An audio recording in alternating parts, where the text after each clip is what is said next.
Okay. There's too much yarn on the table. So not a thing. Hello.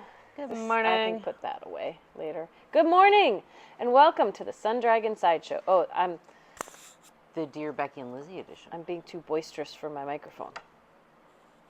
See what I can fix and post-edit. Yes, it's the Dear Becky and Lizzy edition. Hello, I'm Rebecca. Today I will be Becky. Owner of Sun Dragon Art and Fiber in super foggy, a little chilly, Brevard, North Carolina. I'm Liz. I'm the minion there. Gonna warm up like yesterday. Is it? Yeah. So, Liz talked me into putting this sweater on yesterday, and we didn't really talk about it on the show because we were talking about a totally different yarn. But this is, someone asked about it, and I did answer them, but I thought I would show y'all. This is the Golden Fern, right? I think, yeah, by Jennifer Steingass, and it has patterning at the bottom. Jennifer Steingass, oh, my skirt is all staticky. Jennifer Steingass is one of the pattern writers for our yoke color work make-along we're doing right now. I think this is one of my examples. Like, I can't remember if I actually knit these differently, but I think this is an example. It could have just been a tension issue on this first sleeve, but I think I was holding there's a thing with color dominance with doing color work where the contrast color or the color that's doing the fun bits, the design, should be over on the left, whether it's in your left hand when you're doing two-handed knitting, or holding in one hand, it should be over further left, or it should be coming from underneath when we talk about under over. It's part of my classes. And I think, I was looking at this morning, like, I think there was a tension issue too, doing it on my sleeves. It's the first time I did sleeve color work. But you can see the difference between these two sleeves. Like this one, I think I had my color dominance right, my right sleeve, and my left sleeve, I don't think I did. And like some of it is just buried in there. I also might have been holding my tension too tight because I was doing it on like small circumference knitting on either double points or two circulars. It can be hard to manage your floats, but one of them came out a lot better than the other. So, and no, I'm not going to reknit it. It is my example of how things can come out differently. So that's what happens when you're a shop owner. You just keep all the mistakes and all the stuff. Or you make the decision. It's something nice, too, to show people. Like, if we had all perfect examples, people would be like, okay, color dominance, like, fine. How does that affect a sweater? And you can go, yeah. Ta-da! And again, I'm not sure, but I think, like I said, I think there were two problems, because some of these are really sucked in. The stitches, you can't even see some of the gold work up here that is here. Some of that, I think my tension might have been too tight inside here. But some of that, I think, was which hand I was holding the colors in. And I don't think you did the sleeves like one right after the other. There might have been time in between. Yeah. This sweater took me a while. It's my first fingering weight sweater. I did it in Vivacious, Fiber Space Vivacious 4-ply, in Spiced Plum and Burnished. And there was, it took me a while because it was also like in the middle of the Brian incident when I was like working on this. So, yeah. Anyway, so that's that. But it's still chilly this morning, so I'm wearing the same sweater I wore yesterday. I could just rotate through all of them, and honestly, I'm a little too pooped for that. Didn't think about that before we turned the camera on. No, so. It goes really well with your black plaid. Woo! Okay, we have a lot of questions today, apparently, and we'll get to what we can. I don't know if we're going to answer everybody's. If your question is not answered today, we will get to it next week. We got them all. So yes. Okay. Hi, Rebecca and Liz. Rebecca has shown us the cardigan she made last year from Wizard called the Reluctant Homeschooler. I have 3 questions about this. 1, since Wizard is not the recommended yarn by the pattern writer, is there anything we should know when attempting to make this cardigan with Wizard? 2, this is a bottom-up garment. Are there existing videos and tips and tricks that would help with construction? And 3, would this pattern be good for an almost first attempt at a cardigan? If not, are there other pattern suggestions for making a wizard cardigan that is not too complex? Your videos are how I start my day, along with a huge mug of coffee, of course. Many thanks for providing me with my morning smile. So here's my reluctant homeschooler. I have a new dragon ring that's getting caught on everything, but I still love it, so I'm still going to wear it. This is the reluctant homeschooler. It's written for a bulky. It's by Caitlin Hunter, who's another one of our shortlist colorwork people. Wizard is a chainette that, so it's much more lofty than a true twist chunky yarn, which is what this was written for. And it was my first bottom up. So in terms of videos, I'm going to answer this in maybe not the same order, but I'm getting stuck on the carpet. In terms of videos, I have one video where I discuss top-down versus bottom-up construction with just my drawings, I think.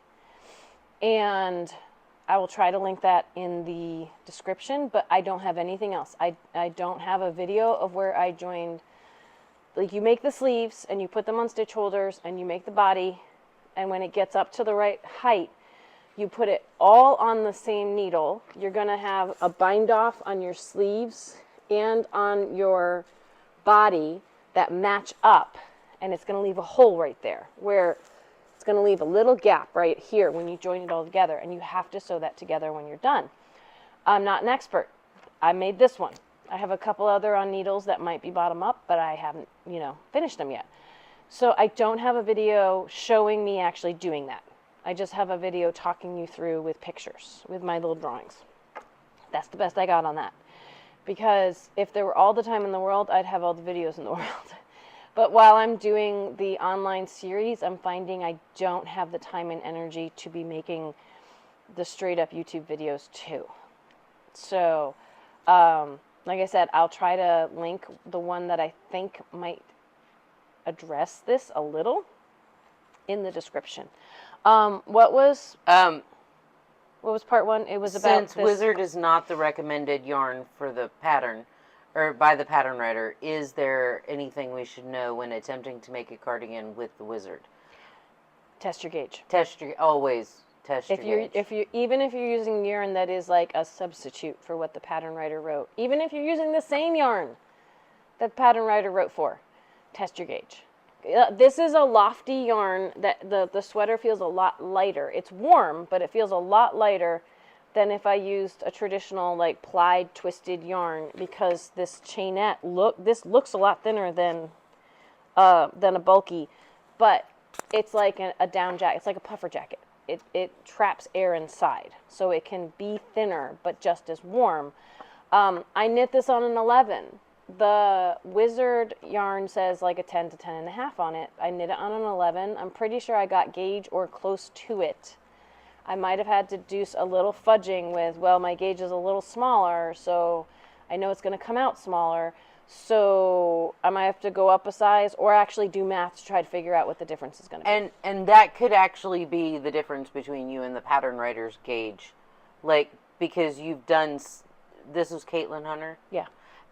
A lot of Caitlin Hunters I've had to change my needle size on. Yeah. Yeah. Like, her gauge is different enough than yours that you generally have to do a little magic math. We've mentioned, well, the reason I had to do magic, I don't think I really needed to, but this can come closer to that needing magic math territory, is if you don't get gauge on an 11, say your stitches are too small, the next needle up is a 13, which is a huge jump, or like even from a 10 and a half to an 11. You start to have really big jumps in needles. And to go from an 11 to a 13 to a 15, it's really going to change either your stitch size or the drape of the fabric. And you may or may not you might not get gauge because the needles are getting so big. One needle's going to be way bigger than the gauge. Your stitches are going to be too big. And the next needle, your stitches are too small. And there's nothing in between, at least that you can find in everyday local yarn stores. So Sometimes you either have to do magic math or just say, okay, I know this is going to come out a little smaller. And pick a size that's a little bigger than you wanted because it's going to come out a little smaller. You won't know until you're done exactly what's going to happen. There are ways to calculate that. I have a video on magic math, but if you don't want to go through that process, you just kind of have to fudge it. And I got to say, bottom up, some people really love it. My challenge is you don't really know. Like, I just had to hope and pray when I put it together and did the raglan that it was going to fit in the end. And I wasn't sure if it was going to. And it's not as easy to try on as you go. And people are like, yeah, well, you hold it up. And like, but you don't know where the armhole is going to fall. Like, you could say, I like this length up to the armhole, but where is the armhole going to sit? You don't know until you finish the top part. And if you've done enough sweaters, you might be able to figure out how to fudge the top part. But I haven't done enough bottom-up ones to know that. So that's the best I got on that. But there was 3 questions. Did I hit all parts of it? Would this be a good pattern for an almost first attempt at a cardigan? And if not, are there other pattern suggestions for making a wizard cardigan that is not too complex? I thought this was pretty straightforward. Other than a bottom up, there's complexity when you join it all together. But not everyone's going to consider that part complex. Some people will and some people won't. So complexity is a subjective question. I think this was pretty straightforward. Like the bottom, you're doing a lot of knitting because it's the whole back and the sides just as a long straight row. I thought it was fairly easy, and I like Caitlin Hunter's patterns, and I think they're pretty decent to follow. Like her sleeves, she's like, only do so many inches for the sleeves, and it's like you don't know if that's too long or too short till you join it together. That's why, honestly, for most things, I prefer top down. A pattern writer I really like that I did a cardigan of was Knititude's Easy Eyelet Yoke Cardigan. I want to say that was written for a slightly thinner yarn than this. So off the top of my head, I do not know a good chunky cardigan. Like, again, I've made a lot of stuff, but I don't know everything that's out there. I would say look for a pattern writer that you like and see if they've made a cardigan pattern. Like Tin Can Knits, they are my go-to for if someone has never made a sweater before. I'm like, Tin Can Knits flax sweater. It's great. It's top down, but if they have a cardigan pattern, I would think that, especially if there's no color work or anything else in that, I would think it's probably going to be a really good pattern for a first cardigan. Like, they're my go-to when I'm first looking for a pattern for anything. Like their mitten patterns I think are great. I like their cable patterns. So I would look up Tin Can Knits and see if they have a cardigan pattern, and that might be a good one to try. So I'll try to remember and put this all in the description, but I might not. Once the day gets going, I can't remember everything we said here. What's that? Hello, Liz. You mentioned steeking recently, and I'd like to run a question by you. Have you, or Rebecca, ever taken a top-down knit in the round sweater and steeked it and added button plackets to make a cardigan? If so, any quick tips or cautionary tales? I've never steeked and wondering if that idea might work. As always, thrilled you share your creativity and passion across the worldwide internet web. Your fan forever, a full-fledged Viking pillager. Woohoo! Okay, quick answer? No. No. Really quick answer? No, we have not done that. I think I've mentioned before, I have only ever steeked one thing, and it was a tea cozy for my dad. So I was steeking like this much. So I don't have a lot of practical, I have done it in knowledge on steeking. But what were you going to say? Theoretically. Theoretical knitting, like theoretical physics. I just like saying that. What I know, not experienced, but what I've heard, what I've read. You want She's about to say probably what I was going to go ahead. You want to use a yarn that is grabby. Like Shetland wool is fantastic. fantastic for steeking because all the little hairs grab each other and make friends and don't let go well. Like animal fiber Not super washed. that has not been treated. Yeah. Yes, especially wool. So if you're taking a sweater that you've already made and you want to steek it and it's superwash, I would caution against that. I think I've heard I've heard people have done it. Have done it, But it's wonky. but it's not what is advised. And it's probably not going to make for an easier first steek. No. The other tip that I have, one of our knitters, when she folds back the steeked edge, on the front side, she does the needle felting. And that works better when you have 100% wool or Yes. something really grabby. And she can, that way it's all secure down there. I mean, there's different methods, but... And to back up a little, when Liz is talking about folded, like that, usually when someone steeks, there's extra material involved. I mean, people also, like Norwegian sweaters with all the fancy color work that are cardigans are usually knit in the round. I don't know if they add in extra stitches to begin with in the center or not. Yes. Okay. There's a placket that you steek down. Well, yes. So Yes. The reason I'm bringing it up is if the writer was like, I want to take one of the sweaters I already finished and make it a cardigan, it may not have enough room there to do that. But the other thing is, if you're going to take it and before you steek it, you want to reinforce it. Before you cut it, you want to reinforce it by sewing or doing something that gives it structure that makes it harder for all of these strands to go. And a lot of people actually do like run it through their sewing machine. Again, we haven't done this. We have heard. I would go research on Google and lots of other things and look it up. You could have you'd have to reinforce it way back away from where you're cutting it to give you enough material once you cut it to fold over and do that. Hang on, but then your button band could make up that distance. Go ahead. I just want to finish my I started one pattern that was going to have a steeked, and it was like on a size 10 needle because it was it was worsted. It was all over colorwork. It was only like 6 stitches. Like 6 extra stitches? Like, so there was 6 more stitches in the back, maybe? Yeah. Okay. So you don't need a lot, but you do need like a good 1/4 inch to a 1/2 inch to fold, and then you're going to pick up stitches along that edge. But the folding just secures all your existing color work. So if you're taking a sweater you've already made and doing this to it, you'll have to know that when you do it, because it's most advised to cut and then be able to fold like where you've already reinforced. That's going to leave you short in the center, and you're going to have to make that up with your button band or something.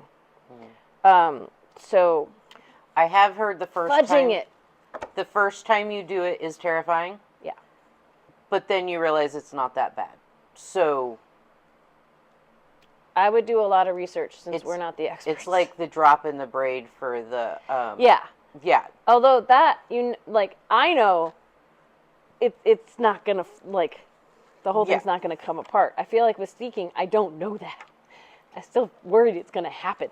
But no, I mean, lots of people do it, so it works. But yes, you want to make sure you've got the right material or the best material for success with it. So. Okay, this one was forwarded to me from Rebecca as a submission to Sundragon Art and Fiber. It was on our website. Yes. Question for Liz. Hi, I'm knitting my first ranunculus. Yes, I'm using the videos Rebecca made. Very good help. Thank you to you, Rebecca and Liz. What yarn suggestions for a cardigan for wool allergy people? I use a lot of 100% cotton, but the sweater would be very heavy. I prefer not to use acrylic. I tried merino, which was the worst allergy effect ever. What chemicals are there? I like to watch your videos and tips. Thank you. So, first thing I want to address from this person's email or submission is not everyone is aware that merino is wool. So it may not have been anything chemical about that merino, and we don't know if it's superwash or not. And some superwash uses chemicals to strip, like the scales. There's a couple different things that people are allergic to when it comes to wool. And I am not as well versed in this because I'm not allergic to wool. But some of it's the little hairy scales. If you look at wool under a microscope, it has a lot of overlapping scales, and that's when it felts, when you accidentally wash something and agitate it and stuff, or on purpose. All the scales open up and grab each other with heat and agitation and a little bit of soap. And those scales can be what irritates someone's skin. The other thing is lanolin. It's like sheep sweat, right? Lanolin is sheep sweat. And some people are allergic. We have a knitter who's allergic to the lanolin, she thinks, and partially because there's some wool wash that has lanolin in it and she can't use it. So merino is wool. It's a breed of sheep, and it's what everyone loves because it's really soft, but it's still wool. And so it could just be that you were knitting with merino thinking it's not wool, and it is, and it was triggering your allergy. And we say that because we have customers who come in that talk to us about merino like it's not wool. Yeah, they're like, I don't want wool for my baby blanket, but I'll use merino. And we're like, it's superwash, so and it's been treated, so we're pretty sure it'll be okay, but because they want something washable. And yeah, but it's a breed of sheep. Blue-faced Leicester is a breed of sheep. Merino is a breed of sheep. So merino is wool, and it could be triggering your allergy because it's wool. If you don't want to use acrylic, which I understand, your options are limited. Go ahead. Yeah, cotton is going to be the most prevalent, but I was thinking plant fibers. Yeah, use a thinner. I thought I turned that down. But use a thinner gauge weight. So I would use a plant fiber that was way less than worsted. Like we have some lovely soft DK ones, some sport weight ones. Find a thinner one, and it's not going to be as heavy. Or we've got the cumulus. We just got this massive order of Juniper Moon cumulus, which is cotton with a little bit of nylon. This is not it, but it's a chainette kind of like this. So you get the warmth without the weight. I made a ranunculus. The ranunculus in my videos that I'm working on with the really bright colors is actually a cotton yarn with a little bit of nylon for structure. It's a chainette, so it's warm, but it's not heavy.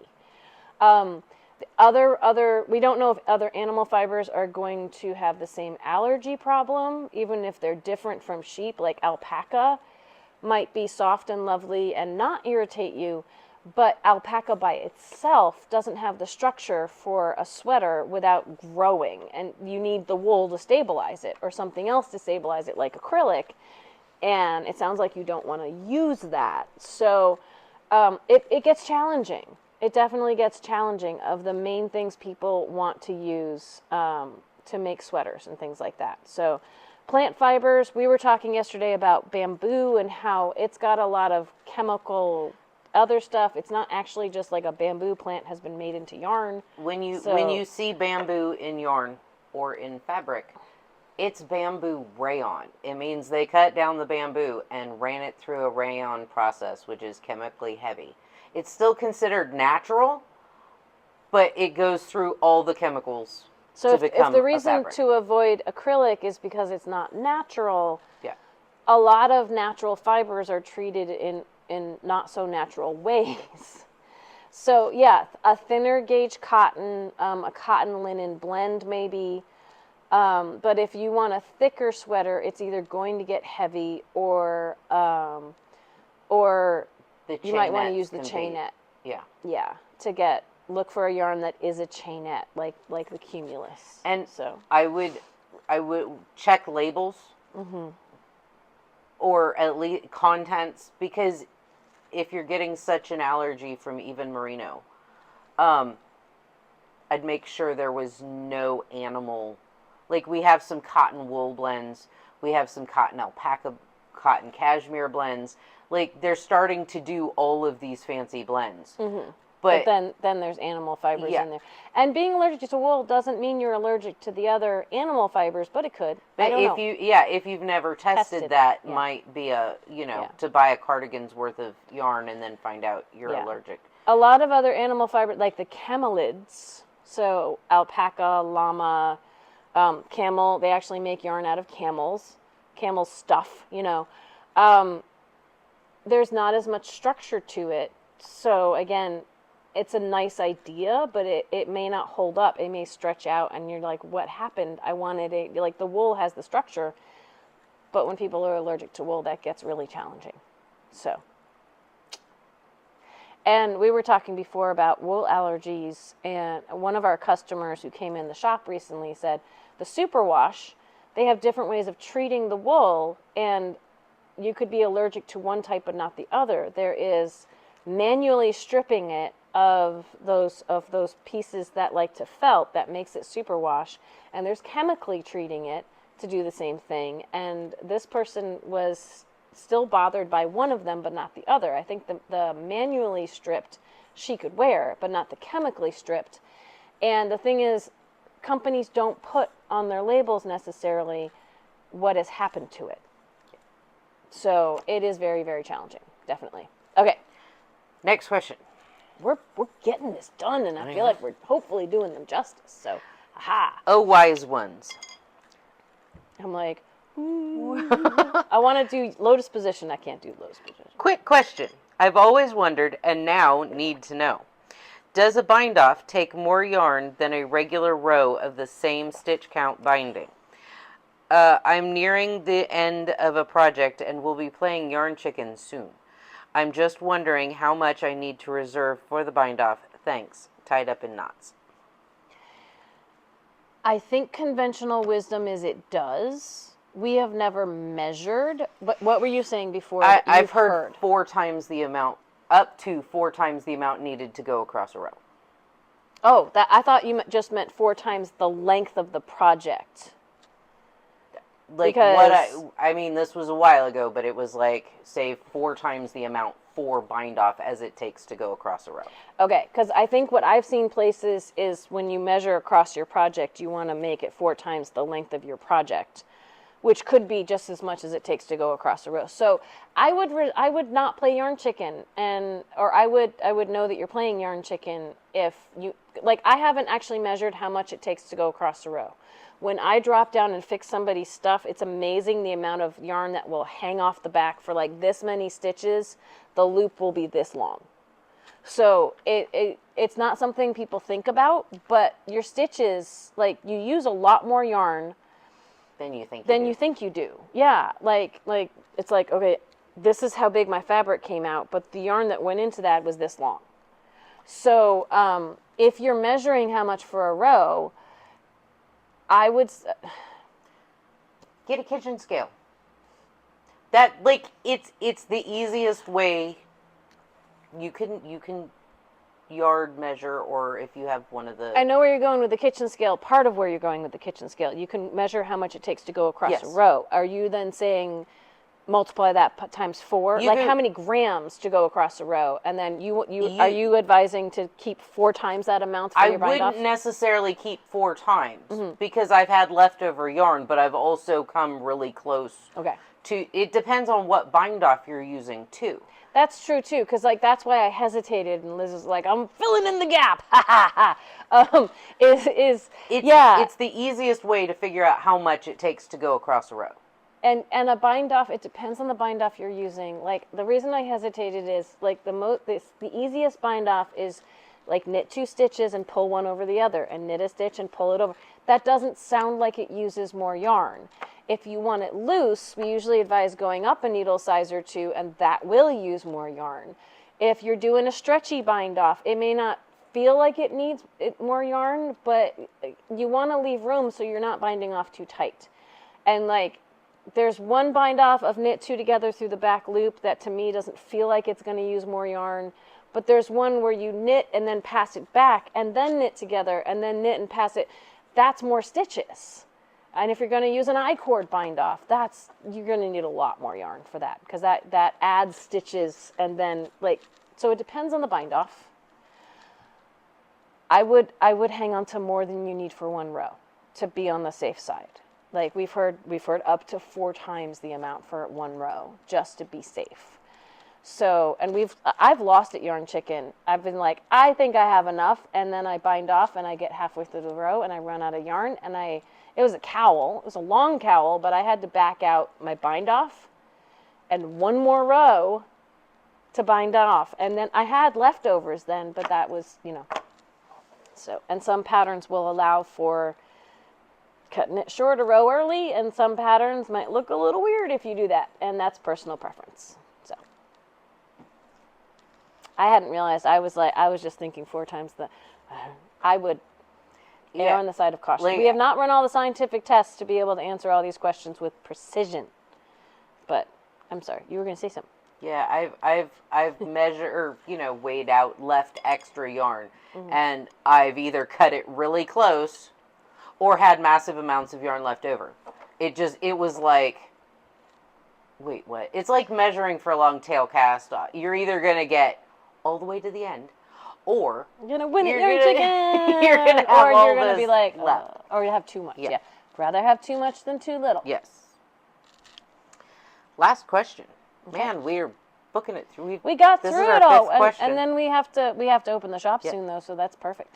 Good morning, Becky and Liz. Loving the show and can't get enough. You both are fantastic. Liz, fabulous job directing the show yesterday. My question for this lovely Thursday show is, I love using big size 13 needles for my sweaters. Liz, do you go down a size in needles for your ribbing, or do you not always put a ribbing on them? Rebecca, what do you do? I'm going to save the sock part for next week, because discussing needles is going to... talking about socks is going to... Yeah. Highlight it however you can and remember to come back to it. But when I do a ribbing on the bottom of my sweaters, I don't go down a needle size, because that requires having needles. That requires forethought? What? Yes. It's not that, like... And I don't want it to pull in. Like, I just don't. There should not be anything pulling in around my stomach area. It would look sad. So, I just go straight. Just keep the same needles. Or I crochet using the same gauge hook as my needles. Crochet is different than having ribbing at the bottom, though. Yes, but it's just... Yeah. I was waiting for you to finish. Yeah, whatever. So conventional wisdom. Here's why people go down a needle size or 2 when they're doing ribbing. Why pattern writers tell you to go down a size or 2 for the top and the bottom for ribbing is because any type of ribbing where you're switching between knits and purls tends to look fluffier and sometimes be bigger. So my question to you was going to be and you crochet enough at the bottom that you may not notice if you do ribbing, if it spreads a little at the bottom rather than straight down, does it, or you're saying pull in, does it flare a bit at the bottom? And it might not. Lately, I have not even, I did ribbing at the top of my sweater and went, wait, I don't like ribbing. I generally don't like the whole repetition of knit 1, purl 1, knit 2, purl 2. So I do seed stitch or something else. So it lays. So it's hard to address the question. Yeah. But the same thing, some people will say, I was wearing my Lara pullover, and I can't remember if it changed size or not, actually. But the reason patterns tell you to go down is so your knit stitches, because knit stitches in ribbing tend to look just more stretched and big. And so it will give the appearance that your stitches didn't be like, wah, at the bottom, Not that they go out that much. Some people feel like it really does. Like on a hat, they're like, it looks funny. And some people find it doesn't. I'm lazy. That's personal preference, and also a question of, do you have all the needles? right? Like, I will tell someone who comes into the shop, we were having this conversation with a sweater knitter yesterday. She's like, I don't know if I want to go down needle sizes. I'm like, that's your choice. You can try it going down or not going down. Either way you try, if you don't like it, we can pull back and do it again. Conventional wisdom, again, everybody knits differently, so this doesn't always apply, is that if you want it to look straight and you want the knit stitches at the bottom not to look like they flare or are fluffier, then you go to a smaller needle to compensate for that. And also, so ribbing, so your cuffs aren't too loose, that can pull it in just a little bit. It really depends. And so, what was the original direction of the question? I've lost track. She likes using size 13 needles for her sweaters. Yes. Do I go down a size in needle for ribbing? And she said no. Do I not always put a ribbing on them? And then what do you do? Okay, so for what I do, I tend to follow the pattern and I tend to go down needle sizes when I'm putting ribbing on things. And I don't really change what the pattern says that often because I stay inside like Liz plays around and modifies and has fun, and I very limitedly do that because I need, when people come into the shop, it's partially I like following patterns and having the pattern, having figured out all the stuff. And it's also, I'm getting to it. It's also that I need to be able to tell someone this pattern's going to come out this way. I just have to say this because I do not carolize. Rebecca always says I mess with patterns. I change needle sizes and I might add crochet. But I follow patterns. I never said you carolize. No, I know. That's our knitter who changes like lots. When you say that I modify yarn and needle requirements. That's about it. Yes, she doesn't modify as much as our knitter Carol does, but that's enough that if someone walked into the shop and said, I want that sweater there, I would have to tell them more things than just, here's the pattern. Yes. Because we have people who come into the shop and say, I want that, and if I hand them the pattern and the yarn and it doesn't come out like that, they will say, what happened? Yes. Why didn't this work? So I just changed. Change material. I am with you on that. I'm not trying to imply that you are Carol. We love Carol. We're not trying to imply that you're Carol. When people say that I change patterns or I could do X, Y, and Z because I change patterns, it's like, no. No, that's not, I'm not implying that. No. That you can do I change the tools and the materials that I use for the patterns, but I follow that pattern explicitly because I will get lost. Like, I don't change how many stitches to cast on. I don't change, There's a spectrum. Yeah. I'm at one end. I am the label reader and the recipe follower. And Carol is at the other. I mean, there's people beyond Carol, too. Carol's at the other end. She's like, this is interesting. Let's make it into something different now. Or let's borrow this piece and let's make something fun. Or like, this is a great pattern, but I would do blah, blah, blah, blah, blah, blah, blah, blah, blah, blah. And it's amazing. And then I would put you in the middle somewhere. You kind of float. Not all the way to Carol's end. I'm going to be closer to your end of the I know. But you're also enough in the you are a good example for people who come into the shop that it's okay to change your needle size. Like you have to know that it's not going to come out like the pattern wants it to come out. It'll come out bigger. But you can have some fun with that. So you are there to show people that they don't have to follow the pattern. No. I'm here to say like explicitly. Materials. Right. Okay. This is the hill I'm gonna die on because like I follow patterns like way more. I might take the ribbing off, but I don't alter the pattern other than the materials. Here's what I will say. You're an example of you can have some flexibility with the pattern. Maybe. Instead of fish or chicken, I'm going to use steak or pork. Flexibility. But it's the same it's the same recipe. Flexibility. That's still different than what I do. So, I only change things. Why are we still arguing about this? We have to go open the shop.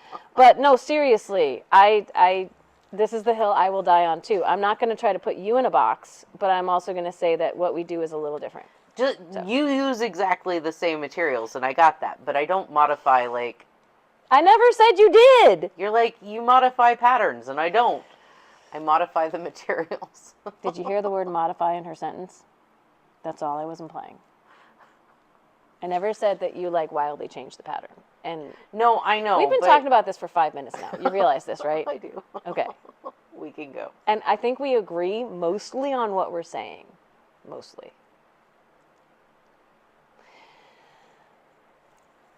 We're gonna go now. We have Sunday sit and stitch this Sunday. So if you want to join us on Facebook or Zoom, Facebook you just get to go to our channel. It's from 1 to 5 p.m.